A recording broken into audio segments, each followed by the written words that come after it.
ध्रुव बाळ बागेमध्ये खेळत असताना त्या ठिकाणी वडिलांनी लेकराला मांडीवर घेतलेला आहे. ध्रुव बाळाचा भाऊ होता महाराज मोठा.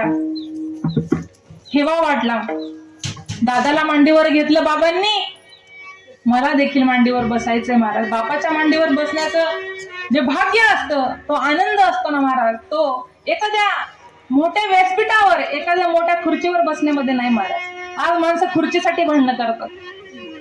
खरं सांगू, तुम्ही जगामध्ये किती मोठे व्हावं, आई वडिलांवर मांडीवर, आईच्या आणि वडिलांच्या मांडीवर बसण्याचं जे सुख आहे इतरत्र कुठंच नाही महाराज. म्हणून लहानपणीचं जे वय आहे ना, ते कधीच हरवू नका माऊली. लहानपण लेकरांचं हरवत चाललंय या जगाच्या बाजारामध्ये.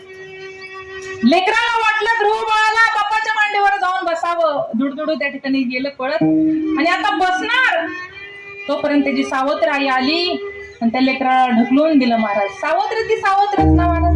क्वचित एखादी माता माऊली सावत्र जरी असली तर त्या लेकरावर नितांत प्रेम करते, ती माऊली असते. मग सगळ्यात कशा नसतात ना महाराज. सावत्र आई ढकलून दिलं महाराज. मातीमध्ये अशी दगड होती महाराज, लहान मोठी, खरचटलं त्याच्या गुडघ्याला, हाताला लागलं, कोपराला रक्त येऊ लागलं. आता तो बाप मस्त अंतःकरण भरून आलं, पण करायचं काय, काहीच बोलला नाही. बाबा बसू दे ना हो मांडीवर.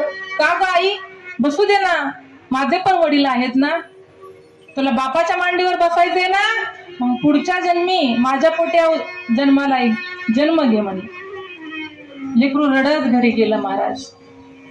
ध्रुव बाळाची सख्खी आई जिने जन्म दिला, काम करत असताना लांबूनच ओळखलं काहीतरी झालंय, रडतय लेकरू.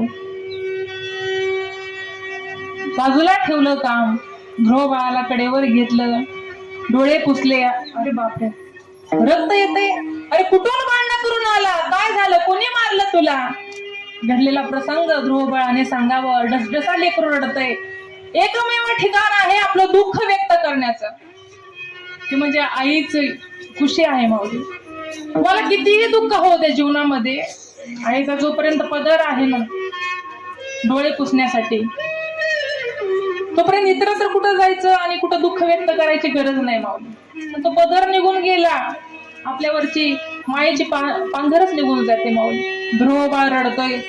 वृत्तांत सांगितला, वाईट वाटलं महाराज आईला, पण आईने थोडं मन घट्ट केलं आणि लेकराला उपदेश केला. तुला मांडीवर बसायचंय, बापाच्या मांडीवर बसायचंय. मी तर ना आवडती, ती आवडती, तू बाप माझं पण नाही रे ऐकणार लेकरा, पण तुला बापाच्याच मांडीवर बसायचंय ना. ह्या जन्मदात्या बापाच्या मांडीवर काय बसतो, त्या जगाच्या बापाच्या मांडीवर बस. ज्या ठिकाणावर कुणीच उतरवणार नाही. अरे ह्याने तर जन्म दिलाय, आज ना उद्या त्याची मांडी राहणार नाही, तो पण राहणार नाही. नाशिवंत देह जाणारा सकाळ आयुष्य खातो काळ सावधान. त्या नाशिवंत मृत होणाऱ्या शरीरावर काय बोल, त्या ठिकाणी मांडीवर बसतो तू, त्या शरीराचा उपभोग काय घेतोस तू? जगाच्या मालकाने जन्म दिला, तुला घडवलं, 9 महिने 9 दिवस त्या ठिकाणी तुला आकार त्या ठिकाणी दिला माझ्या उदरामध्ये. त्या बापाच्या मांडीवर बस, उच्च देह ठेवावं महाराज. त्यावेळेस कुठंतरी आपण मोठं होऊ. आईने सांगावं, आई मग मला काय करावं लागेल ग? कुठं भेटेल तो परमात्मा, कुठं भेटेल तो जगाचा बाप? आईने सांगावं, अरण्यामध्ये जंगलामध्ये जायचं, तपश्चर्या करायची. अरे राज्यामध्ये वाढणारं ते लेकरू, 11 वर्षाचं वय आहे, काय कळतं लेकराला?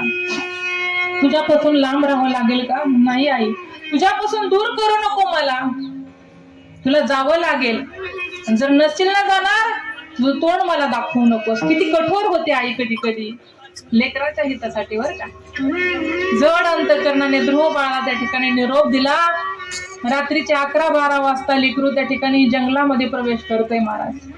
काय कुठं अशा अंधारामध्ये त्या किड्यांची किरकिर ऐकू येते, हिंस्र श्वापदांचा आवाज येतोय महाराज.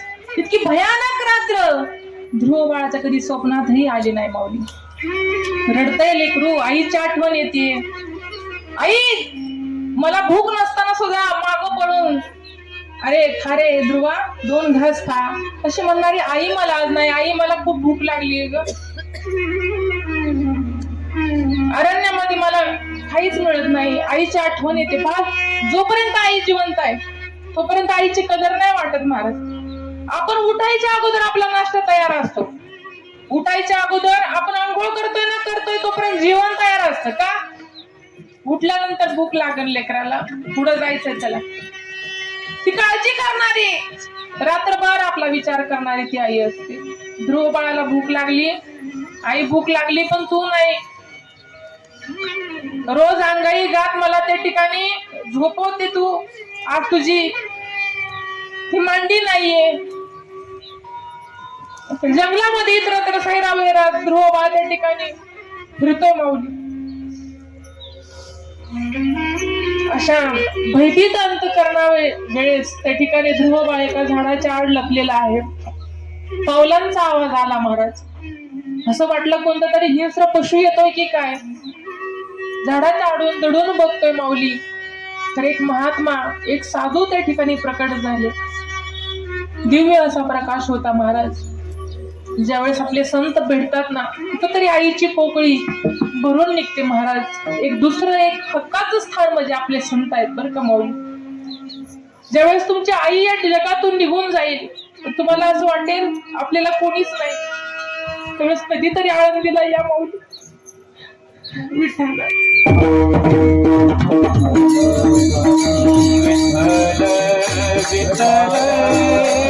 नारद मुनी त्या ठिकाणी उपदेशाच्या स्वरूपामध्ये ध्रुव बाळाला उपदेश करतात. अरे बाळा घाबरू नकोस, मी आहे.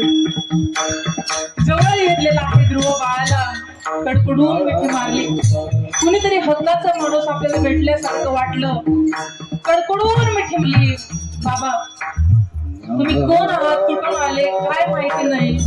माझ्या आईने भगवत प्राप्तीसाठी या ठिकाणी अरण्यामध्ये लावलंय.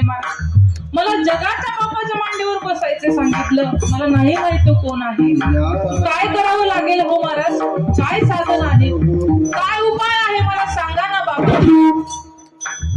चरणाशी मिठी मारून त्या ठिकाणी ध्रुव बाळ रडतो. उठवलं, हिताचा उपदेश नारदजींनी केला. बाळा काहीच करू नको, एकच मुखामध्ये नाम घे, ते म्हणजे नारायण. नारायण नारायण. भगवान परमात्मा अंतःकरणापासून साथ घाल, त्याचं ध्यान. भगवंताला प्राप्त करायचं एकमेव साधन म्हणजे भगवंताचं नाम आणि बाळाचं. दोन गोष्टी सांगितल्या, दर्शन घेतलं आणि नारदजी निघून गेले महाराज. त्या क्षणापासून ध्रुव बाळांचं नामस्मरण चालू आहे. 11 वर्षाचं लेकरू त्या ठिकाणी झाडाला टेकून बसलेला आहे आणि भगवंताचं नामचिंतन सुरू आहे. नारायण, ओम नमो भगवते वासुदेवाय. काय दोन नाम आहे माझ्या भगवंताचं. महाराज कधीतरी अंतःकरणापासून ध्यान करावं.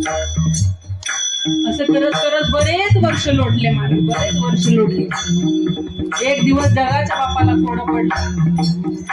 माझा ध्रुव बाळ या ठिकाणी भजन करतोय, नाव त्या ठिकाणी घेतोय. आपण त्याच्या भेटी करता गेलो. प्रसन्न झाले भगवान परमात्मा स्वयं त्या ठिकाणी, चतुर्भुज मूर्ती महाराज त्या ठिकाणी.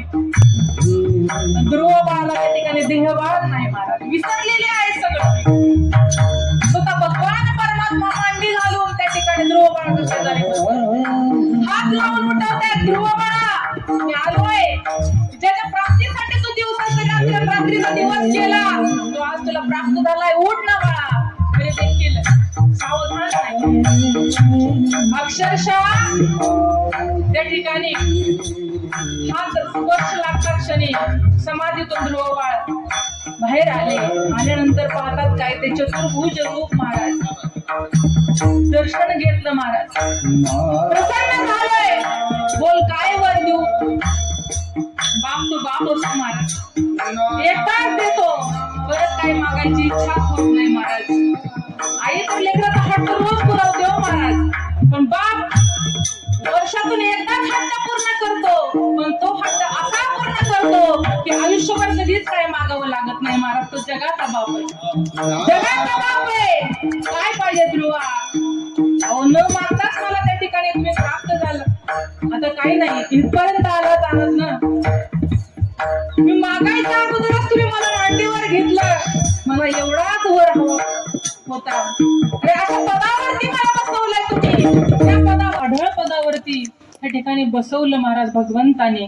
तिथून पुढं खाली उतरणं नाही महाराज. पण हे कोणामुळे शक्य झालं? ध्रुव बाळाच्या आईमुळे माऊली. जर त्या ठिकाणी प्रेमाने कुरवळून घरातच बस असं म्हटलं असतं तर ध्रुव कुठं काय कुठं. पण आजही तुम्ही आकाशामध्ये कधी पण पहा, तो ध्रुव तारा तुम्हाला दिसल्याशिवाय राहत नाही. तुम्हाला इतर तारे दिसतील किंवा न दिसतील, परंतु तो तारा दिसल्याशिवाय राहणार नाही. आणि ज्या दिवशी तुम्हाला दिसणार नाही समजावं आपलं मरण जवळ आले. मग आजपासूनच बघायला सुरुवात करा. म्हणून हिताच्या ठिकाणी जाग करणारी जर कोणी असेल तर ती माऊली आई आहे. माऊली